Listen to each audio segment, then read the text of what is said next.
ராசாத்தி, ராசாத்தி, ராசாத்தி எங்க இருக்கா? நீயா? என் வீட்டுக்குள்ள வந்து என் பேரை சொல்லி கூப்பிட்டு இருக்கியோ? உன் வீட்டுக்குள்ள வந்து உன் பேரை சொல்லி கூப்பிடாம பக்கத்து வீட்டுக்காரி பேரையா சொல்லி கூப்பிடாம? பியாதி எடுப்பா, நீல நல்லா இருப்பியா? ஏய், வார்த்தை அளந்து பேசி சொல்லிட்டேன். எதுக்கு இப்ப இங்க வந்து நின்னுட்டு வானத்துக்கு பூமிக்கு குதிச்சிட்டு இருக்கா? ஓஹோ, கேள்விப்பட்டேன். உன் வீட்டுக்கு இன்கம் டாக்ஸ் ரைடு வந்திருக்குதாமே? என்னாச்சு? எல்லாத்தையும் அள்ளிட்டு போயிட்டாங்களோ? பிச்சை எடுக்கிறதுக்காக என் வீட்டுக்கு வந்திருக்கியோ? அடச்சி நிறுத்து. இத்தனை வருஷம் நான் கஷ்டப்பட்டேன். ஒரு மனுஷனை கூட கெடுத்துட்டு வாழன்னு நினைச்சே கிடையாது. இப்பதான் நான் கொஞ்சம் முன்னேறி இருக்கேன். அதுவும் என்னோட சொந்த உழைப்புல. அதுக்குள்ள உன் கண்ணை உறுத்திட்டோம். நீதானே இன்கம் டாக்ஸ்க்கு போன் பண்ணி சொல்லிருக்க? நானா? நான் எதுக்கு சொல்ல போறேன்? எனக்கு வேற வேலை வெட்டி இல்ல. உன்னையவே நினைச்சிட்டு இருக்கதே என்னோட வேலைன்னு நினைச்சியோ? எனக்கு அதுக்கு மேல 1008 வேலை இருக்கு. உன் வீட்டு பால் காய்ப்புக்கு வந்தவ தான் எவ்வளவு போட்டு கொடுத்துருப்பா. ஏன் உன் பக்கத்துல இருக்காளே ஒருத்தி, இவ கூட போட்டு கொடுத்துருப்பா. முக்காடு மேடம், நீங்க தான் வந்தியா? அப்ப நீங்களுமா போட்டு குட்டிய? ஏய், நீலாம் பேசவே கூடாது. ஏன்ட்ட பேசுறதுக்கு உனக்குல தகுதியே கிடையாது. முக்காடு மேடம், என்ன தகுதி வேணும்? சரோஜா, என்ன பிரச்சனை உனக்கு? ஆளை கூட்டிட்டு வந்து மிரட்டுறியோ? அந்த அரசாங்கத்துக்கே உன் மேல டவுட் வந்திருக்கும். அதனாலதான் உன் வீட்டுக்கு இன்கம் டாக்ஸ் ரைடு வந்திருக்கு. சும்மா இப்படி என்னையெல்லாம் சந்தேகப்படுற வேலை வச்சுக்கிடாத. எனக்கு இதுக்கும் சம்பந்தம் கிடையாது. எனக்கு 1008 வேலை இருக்கு. உனக்கு 1008 வேலை இருந்தாலும் யார் குடும்பத்தை எப்படிலாம் கெடுக்கலாங்கிறத முக்கியமான வேலையா இருந்திருக்கு. ஏய், ஒழுங்கா பேசு. நான் ஒழுங்கா தான் பேசிருக்கேன். நீ தான் ஒழுங்கா இல்ல. போன் பண்ணி ஒருத்தர் சொன்னாவேன்னு சொன்ன. அப்பவே எனக்கு உன் மேலதான் சந்தேகம் வந்துச்சு. இப்போ கன்ஃபார்மா சொல்லி நீ தான் போட்டு கொடுத்துருக்க. உனக்கு தான் என் வீட்டை பார்த்தோன்னு உறுத்தி இருக்கு. நீ பார்த்த பார்வையிலே எனக்கு அப்பவே தெரியும் ஏதாவது பண்ணுவ நீ. ஆனா இவ்வளவு கேவலமா இவ்வளவு சீக்கிரத்துல செய்வேன்னு நினைக்கல. ஏய், இப்போ எதுக்கு வந்து இங்க நின்னு கத்திட்டு இருக்கா? என்ன உன் சொத்தெல்லாம் புடிங்கிட்டு போயிட்டாங்களோ? எங்க போறதுன்னு தெரியாம இங்க வந்து நிக்கிறியோ? நான் வேணா ஒரு 100 ரூபாயோ 200 ரூபாயோ தாரேன். போய் ஹோட்டல்ல குடும்பத்தோட இட்லி வாங்கி தின்னுங்க. மிச்ச காசு இருந்தா ஒரு திருவோடு வாங்கிட்டு கோயில் வாசல்ல போய் உட்காரு. ஏய், நான் எதுக்கு கோயில் வாசல்ல போய் உட்காரணும்? உனக்கு தான் அந்த நிலைமை சீக்கிரத்துல வரும். மைனி, இதெல்லாம் சாதாரணமா பேச வேண்டிய கேஸ் கிடையாது. போட்டுட்டு பேசுங்க மைனி. சை, இவளெல்லாம் தொட்டாலே எனக்கு தான் பாவம் பிடிக்கும். என் தகுதிக்கு இவெல்லாம் ஒண்ணுமே இல்ல, வெறும் சுண்டக்கா. உன் வீடு இத்தனோண்டு இருக்குதுன்னு தானே என் வீட்டை பார்த்து பரவ பிடிச்சு போட்டு கொடுத்துருக்க. என்னது இத்தனோண்டா? என் வீட்டை பாரு, மாளிகை மாதிரி இருக்கு. மாளிகையா? இதா என் வீட்டு பாத்ரூம் மாதிரி இருக்கு. அதனால தானே பரவ பிடிச்சிட்டு போன் பண்ணிருக்க. என்னடி என்ன வாட்டி காட்டி என் வீடுன்னு சொல்லிட்டு இருக்கா? அதான் இப்போ ஒண்ணு எல்லாம் போயிட்டல. ஓஹோ, ரொம்ப ஆசைப்பட்டு இருக்க எல்லாம் பேரோ நீ. இங்க பார், எதுவும் போவல. என்னது எதுவும் போவலையா? ஆமா, ஒரு தூசியை கூட யாரும் என் வீட்ல இருந்து எடுத்துட்டு போவல. நான் என்ன ஒன்னே மாதிரி ஏமாத்தி சம்பாதிக்கேன்னு நினைச்சியோ? சொந்தமா உழைச்சி சம்பாதிச்சிருக்கேன். ஒரு ரூபாய்க்கும் என் மகன் டாக்ஸ் கட்டியிருக்கான். எல்லாத்துக்கும் கணக்கு வழக்கு கரெக்டா வச்சிருக்கான். நான் 2 சிங்க குட்டிகளை பெத்து வச்சிருக்கேன். 10க்கு என் மருமகளும் படிச்ச மருமவ. வந்தவனுலாம் ஆடி அசந்து ஓடி போயிட்டான்வே. என்ன ஒன்னால ஏதாவது முயற்சி பண்ண முடிஞ்சா பண்ணு. அது எப்படி அவ்வளவு சொத்துக்கு பண்ணி கணக்கு வச்சிருந்த? அதான் சொன்னேனே, உன்னை மாதிரி ஏமாத்தி சம்பாதிச்சா கணக்கு இருக்காது. நான் நியாயமா சம்பாதிச்சு வச்சிருக்கேன். அதனால ஒரு ரூபாய்க்கு கணக்கு வச்சிருக்கு. ஏய், யார் நீ ஏமாத்தி சம்பாதிச்சது? இது எங்க பரம்பரை சொத்து. பரம்பரை சொத்துனா உன் புருஷனோட தானே? நீ ஏதாவது ஒத்த பைசா சம்பாதிச்சேன்னு சொல்லு பாப்பா. ஒண்ணு இல்லாதவ நீ என்ன வறுத்து வரா? ஏய், யாருக்கடி ஒண்ணு இல்லங்க? உன்னை விட அதிகமான சொத்து எங்களுக்கு இருக்கு. ஏய், சொத்து வேணா இருக்கும், உழைச்சி சம்பாதிச்சதா? யாரோ ஒருத்தன் பரம்பரையா சம்பாதிச்சு வச்சதானே? நான் அப்படி கிடையாது. கஷ்டப்பட்டு ஒரு ரூபாயும் பார்த்து பார்த்து சம்பாதிச்சிருக்கேன். உனக்கே இவ்வளவு கொழுப்பு இருந்தா எனக்கு எவ்வளவு இருக்கும்? இன்னொரு தடவை நீ சீண்டி பார்த்தான்னு வச்சுக்க, அதுக்கு வரதான் பாப்பா என்னைய. இங்க பாரு, நான் எதுவுமே பண்ணல. இங்க வந்து இந்த மாதிரி கத்திக்கிட்டு இருந்தான்னு வச்சுக்க, போலீஸ்க்கு போன் போட்டுருவேன். எங்க போடு பாப்பா. போலீஸ் வந்தா என்ன கேட்றான்? எனக்கு ஒன்னும் பயம் கிடையாது. புரிஞ்சா? போன் போட்டு வர சொல்லு. இன்கம் டாக்ஸ்க்கு போன் பண்ணது இவதான். இவள முதல்ல சோதனை போடுங்கன்னு சொல்லி. என்னைய சோதனை போடணுமா? ஆமா, உன்னையும் போடணும், உன் வீட்டையும் போடணும். நீ நியாயமா சம்பாதிச்சதா இல்ல கற்பு பண்ணி இருக்கான்னு தெரியும். இங்க பாரு சரோஜா, தேவையில்லாம என் வீட்டுல வந்து பிரச்சனை பண்ணிட்டு இருக்கா. மரியாதையா பேரு. யாரும் இங்க இருந்து போனும் போடல, ஒண்ணும் போடல. நீ ரொம்ப நடிக்காண்டா. நீ தான் போன் பண்ணி மாட்டி விட்டதுன்னு எனக்கு தெரியும். உன் மனசுக்குள்ள இவ்வளவு சந்தோஷப்பட்டு இருந்திருப்பா. என் சொத்துல அழிஞ்சு போயிருக்கோம். நீ நினைக்க மாதிரி எந்த காலத்திலயும் நடக்காது. இங்க பாரு, நான் எதுவும் பண்ணலன்னு சொல்லிட்டு சும்மா வந்து இங்க கத்திட்டு இருக்காது. ஒழுங்கா கிளம்பி பேரு. உன் வீட்டுல நான் என்ன விருந்து சாப்பிட வந்தேன்? நான் என் வீட்டுக்கு தான் போவேன். போறதுக்கு முன்னாடி உன்னை எச்சரிச்சுட்டு போறேன். இனி எப்பயாவது என் வாழ்க்கையில குறுக்க வந்துடாத. வந்தான்னு வச்சுக்க, அவ்வளவுதான் உன்னைய. நெட்ட மாதிரி வா போவோம். சரிங்க மேடம். ஏங்க முக்காடு போட்ட வீலங்க மைனி பேசுனே கேட்டீங்களா? ஜாக்கிரதை ஜாக்கிரதை. ஏய் ஓய் சே கண்டவளா என்னை வந்து இப்படி பேசிட்டு போறா மேடம். ஏய் நீ இங்க தான் நிக்கிறியா? இப்படி பேசிட்டு போறாள, ரெண்டு போட்டு அனுப்புறத விட்டுட்டு டிராக் எடுத்துட்டு இருக்கா. மேடம் நீங்க தான் என்கிட்ட சொல்லவே இல்லல, நீங்களே போட வேண்டியதானே. சே வாய்மடு, உன் மைனிகாரிய பேச விட்டு நீ வேடிக்கை பார்க்கறியோ? ஐயோ மேடம் நான் இப்பதான் வந்தேன், ஏதாவது வேணுமான்னு கேட்க வந்தேனா, அப்பதான் பேசிட்டு போனாவ மேடம். உன்னையெல்லாம் இங்க வேலைக்கு சேர்த்து வச்சிருக்கல, என்னைய தான் சொல்லணும். அவ கூட வந்தவா என்ன மாதிரி பேசிட்டு போறா? நீ அவள ஒரு வார்த்தை கூட கேட்கவே இல்ல, அப்படியே நின்னுட்டு இருக்க கல்லூரின மாதிரி. மேடம் வீட்டுக்கு கெஸ்ட் வந்தா வாயை திறக்க கூடாது, சொன்ன வேலையை தானே செய்யணும்னு சொல்லியிருக்கியே. நான் எப்படி அவியல பேச முடியும் மேடம்? கெஸ்டாவா? எனக்கு எதிரியாவா? மேடம் அன்னைக்கு பால் காய்ப்பு கூட வந்தாவல்ல, நான் கெஸ்ட்னு நினைச்சேன். நல்லா நினைப்பா, போய் வேலையை பார்த்து தொலை. உன்னையெல்லாம் இந்த வீட்டுல வச்சிருக்கேன் பத்தியா, என்னைய தான் சொல்லணும். போ உன் வேலையை போய் பாரு. சரிங்க மேடம். நான் கூட பயந்தே போயிட்டேன், சரோஜாக்க சுத்தலாம் பாரி வேறுமானு. ஒன்னு அவளையாமே, நல்ல வேலை இப்பதான் நிம்மதியா இருக்கு. இந்த ராசாதி பொம்பளைக்கு இதுவும் வேணும், என்னமும் வேணும். என் வீட்டு வேலைக்காரியாலேயே எனக்கு ஒரு பிரச்சனையும் இல்ல, என் வீட்டுக்கு சம்மந்தி ஆக போறாளே அவளாலேயே எனக்கு ஒரு பிரச்சனையும் இல்ல. எல்லாம் என் தலையெழுத்து. இந்த மாதிரி வந்து வாய்க்குதுவே. அவளுக்கு வரதெல்லாம் எல்லாம் நல்லதா இருக்கு, நம்மளுக்கு வரது எல்லாம் இப்படியே இருந்து தொலைக்குது. இன்கம் டாக்ஸ் ரைட்ல இருந்து எப்படி இவ தப்பிச்சா? பூராத்தையும் புடுங்கிட்டு போயிருவாங்கள நினைச்சேன், ஒன்னத்தையும் புடுங்கலன்னு சொல்லியா நேரா வந்து என் வீட்டுல நிக்க. தேடி எடுப்பா இவ வீட்டு பால் காய்ப்புக்கு நான் நல்லா தானே போயிட்டு வந்தேன், என் மேல சந்தேகப்பட்டு என் வீட்டுல வந்து நிக்க. சரி நல்லது செஞ்சாலும் எல்லாம் அவளுக்கு கெட்டதா தான் தெரியும் போல.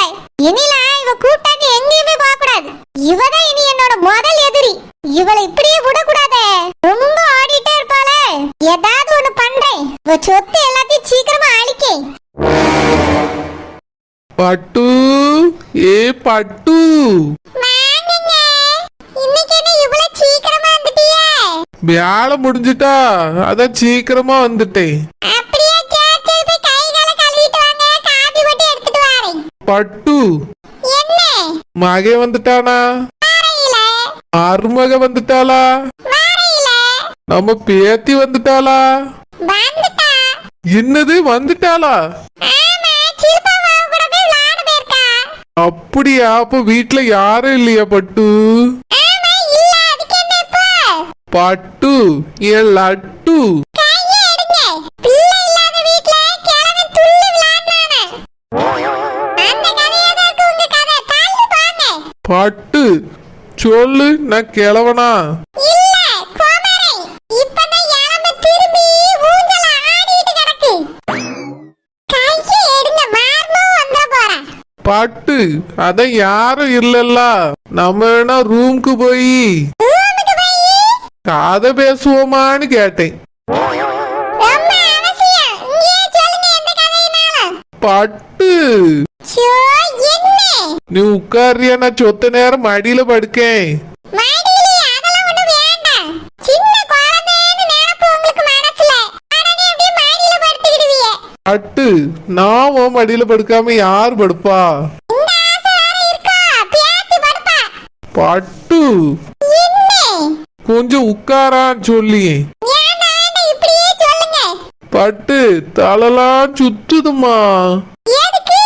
பித்தம் தலைக்கு ஏறி இருக்கு. அதை இப்படி வந்து பேசிட்டு இருக்கீல, கிறுகிறுப்புல. பட்டு மாமாக்கு கிறுகிறுப்போ இல்ல குறுகுறுப்போ இல்ல, நான் தெளிவாதான் பேசிட்டு இருக்கேன். பட்டு இப்ப என்ன பிரச்சனை உங்களுக்கு? ஐயோ தலை சுத்துது சுத்துது சுத்துது. ஷோ பாருங்க. பட்டு மடியில பார்த்து துவங்க. பாருக்கதெல்லாம் சரிதா, 2 நிமிஷத்துல எழுந்திரணும் சொல்லிவிட்டேன். 2 நிமிஷம் தானா? அது எப்படி பார்த்தோம் பட்டு? ஆமா, இங்கனே பல மணி நேரமா உட்கார்ந்திருக்கேன். நல்ல கதையா இருக்கே. இதுக்குதான் ரூம்க்கு வான்னு சொன்னேன். பட்டு காலையிலே விடுவே ஒரு கொட்டு. சத்தம் கேட்டாம பாருங்க, தாளை சுத்துதுன்னு சொன்னீங்கன்னா படுக்க வச்சிருக்கேன். அப்படியே உன் கையால ஒரு வெத்தலையும் மடிச்சு தாயா. வெத்தலையை நான் இன்னும் மடியிலேயே கட்டிட்டு திரியேன். நேரத்து நேரத்துக்குலாம் கொடுத்துக்கிட்டே இருக்கிறதுக்கு. ஓடுங்க போய் பறிச்சிட்டு வாரேன். வேண்டாம் பட்டு, இங்கேயே இரு. இப்பதான் உலகம் எவ்வளவு அழகா இருக்குன்னு எனக்கு தெரியுது. அதுக்குள்ள எப்படி தெரிஞ்சிச்சு? உன் மடியில படுத்ததும் சொர்க்கமே தெரியுது பட்டு. பட்டு இன்னும் 1 மணி நேரம் படுத்துக்கிடட்டுமா?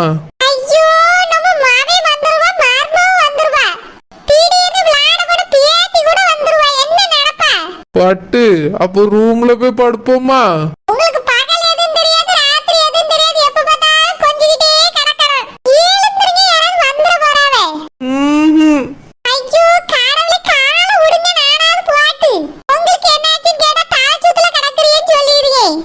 முடியாது பட்டு, காலை விட மாட்டேன். இன்னும் சொத்த நேரம் இருபட்டு. முடியாது.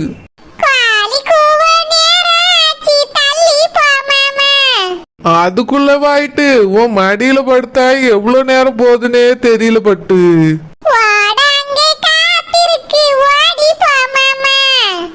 எது காத்திருந்தாலும் எனக்கு முக்கியம் இல்ல பட்டு, நீ மட்டும்தான் முக்கியம்.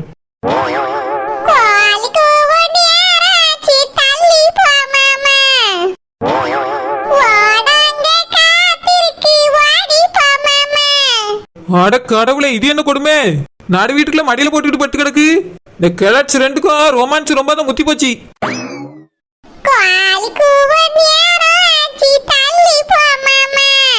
என்னது கோழி கூற நேரமா? இது கோழி அடைகிற நேரம்ல.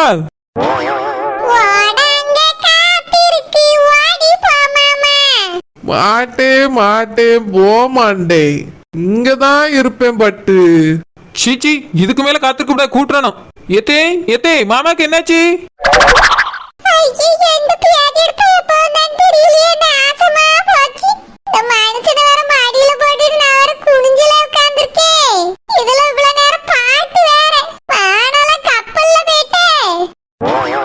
எத்தே உங்களை தான் கேக்க, மாமாக்கு என்னாச்சு? எதுக்கு மடியில குப்புற கிடக்காவ?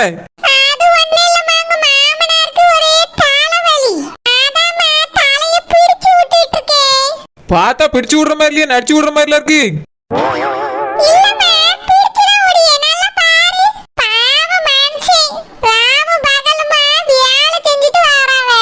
பகல் தானே போயிட்டு வந்தவ, ராவ எங்க இருந்து வந்துச்சு? ஓகோ, நைட் ஆகிட்டுன்னு கனவுலையும் கற்பனையிலையும் வாழ்ந்துட்டு இருக்கீங்களோ? அதான் கோழிக்கும் நேராச்சுன்னு பாட்டீங்களோ?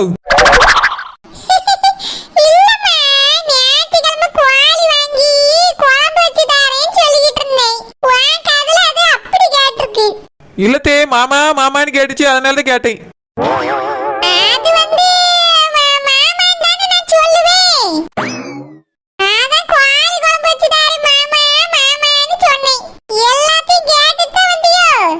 கேட்டுட்டு வரலத்தே, கேட்டுட்டு இங்கேதான் நிக்கே. எப்ப வந்து தலைச்சான் தெரியல, பியாதில போவா. இந்த மனுஷன பாரு, இன்னும் எழுந்திருக்காம படுத்தே கிடக்காரு. என்னாச்சு? சத்தத்தையே காண உறங்கிட்டாரோ? வேளங்கனை என்னத்த சொல்லுவேன்? எத்தே, மாமா உறங்கிட்டாவ. அது ஒண்ணே இல்லம்மா, நான் தலைய நல்லா பிடிச்சு விட்டனா, ஆவியலுக்கு அது அப்படியே சுகமா இருந்துச்சு போல, அதனால படுத்து உறங்கிட்டாவ. சரி தேய், மறுபடியும் எழுப்புனீங்கன்னா மாமாக்கு தலைவலி வந்துடும் போது பாத்துக்கிடுங்க. அதனால விடிகிற வரைக்கும் எப்படியே காலை நீட்டி படுக்க வச்சு நல்லா தாளாட்டி தூங்க வைங்க தேய்.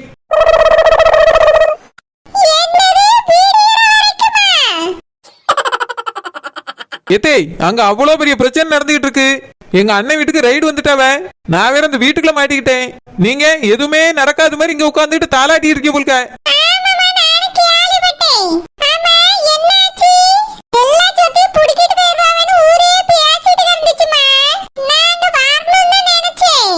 முடியாதே.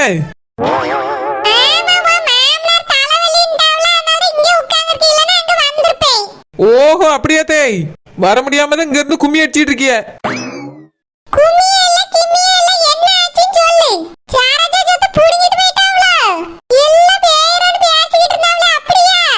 ஒன்னையும் புடிங்கிட்டு போகல, எல்லாம் அப்படியே தான் இருக்கு.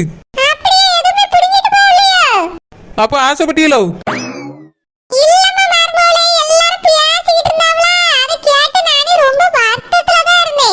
உங்க வருத்தம் தான் கண்ணு முன்னால நல்லா தெரியுதே.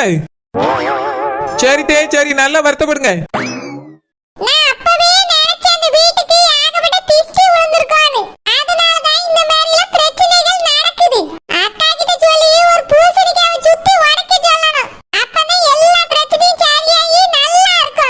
எது அவிய கணக்கு வழக்கெல்லாம் ஒழுங்கா வைக்கலனாலும் பூசணிக்கால எல்லாம் சரியாயிடும். நல்லா இருக்கு தே, ரொம்ப நல்லா இருக்கு. நீங்க கோழி கூறத கண்டினியூ பண்ணுங்க, நான் ரூம்குள்ள போறேன். சீ, மே